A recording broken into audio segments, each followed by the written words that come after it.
आजादी का अमृत महोत्सव।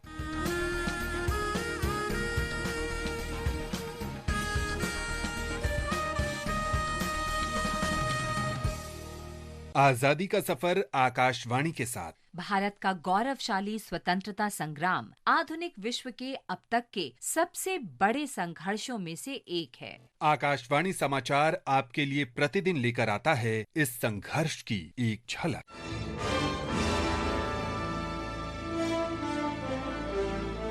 18 फरवरी 1905 को लंदन में इंडियन होम रूल सोसाइटी की स्थापना हुई थी। इंडियन होम रूल सोसाइटी की स्थापना ब्रिटिश भारत में स्वशासन की राष्ट्रीय मांग का नेतृत्व करने के लिए की गई थी। इसकी स्थापना श्यामजी कृष्ण वर्मा ने ब्रिटेन में भीकाजी कामा, दादा भाई नौरोजी और SR राणा जैसे कई प्रमुख भारतीय राष्ट्रवादियों के समर्थन से की थी।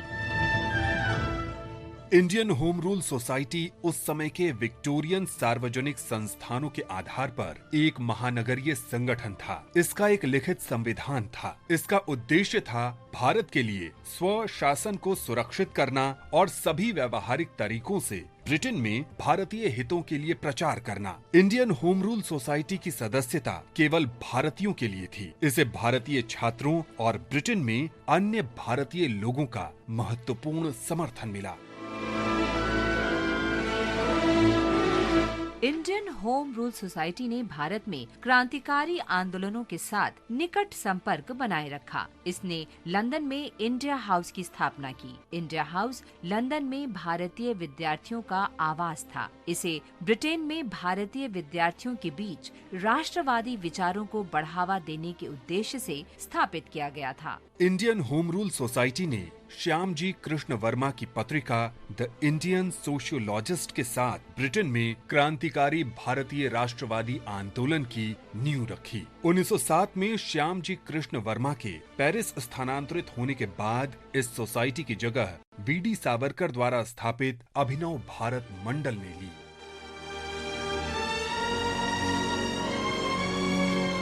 18 फरवरी के दिन ही 1946 में रॉयल इंडियन नेवी के जवानों ने मुंबई में विद्रोह शुरू कर दिया। रॉयल इंडियन नेवी की हड़ताल ऐसे समय में हुई जब भारत छोड़ो आंदोलन की शुरुआत के कारण और द्वितीय विश्व युद्ध की समाप्ति के साथ भारतीय राष्ट्रवादी भावना अपने चरम पर थी। विद्रोह की शुरुआत नौसेना के पोत HMIS तलवार से हुई थी।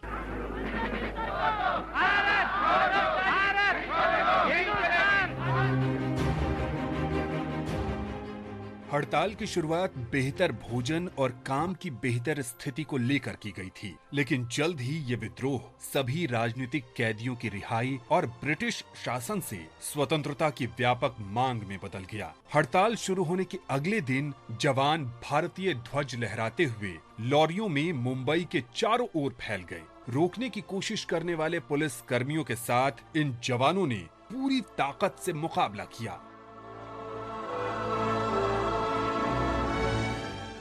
चूंकि HMIS तलवार संचार प्रशिक्षण का केंद्र भी था, विद्रोहियों ने आपस में संवाद करने और सभी नौसैनिक स्टेशनों में संदेश फैलाने के लिए इसके वायरलेस कोड का इस्तेमाल किया। कुछ दिनों के भीतर विद्रोहियों ने मुंबई, कराची, चेन्नई, कोलकाता और ब्रिटिश साम्राज्य के अन्य हिस्सों में तैनात 74 अन्य जहाजों को अपने नियंत्रण में ले लिया था। रेडियो और अखबारों में ये खबरें आग की तरह फैल गईं। जल्द ही आम लोग भी विद्रोह में शामिल हो गए और मुंबई तथा कोलकाता दोनों शहरों में जीवन ठप सा हो गया। इन शहरों में जुलूस और हड़तालें हुईं। भारतीय छात्रों ने कई शहरों में एकजुटता दिखाई और कक्षाओं का बहिष्कार किया।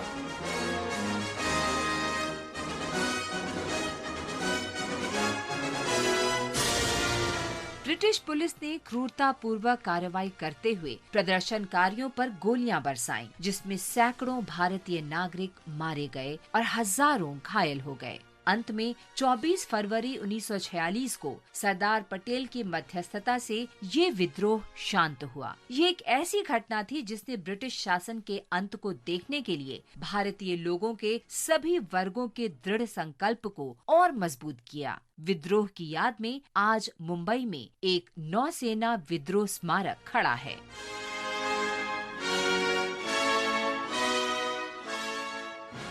इसके साथ ही आजादी का सफर आकाशवाणी समाचार के संग श्रृंखला का ये अंक समाप्त हुआ। मिलते हैं कल अगली कड़ी में।